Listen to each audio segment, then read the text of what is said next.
We're going to cover all those flood stages. I just got the latest numbers in, but in this past hour, the flood stage in Fayetteville for the Cape Fear is now at flood stage. So it's in the minor flood stage category, expected to crest almost 3.5 feet higher than Matthew did.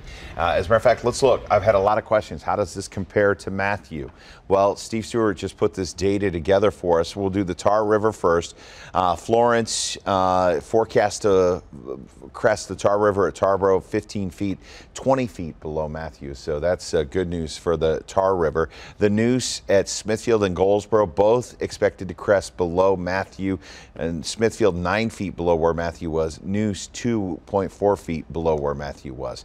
But it's when we go south, the Cape Fear at Lillington, the Florence forecast crest, say that fast 3 times, 24.2 feet.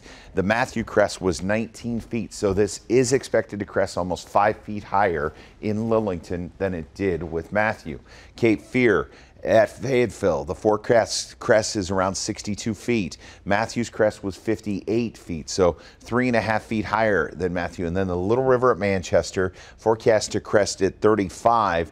Matthew at crest 32. That's over 3 feet higher for the Little River at Manchester. All right.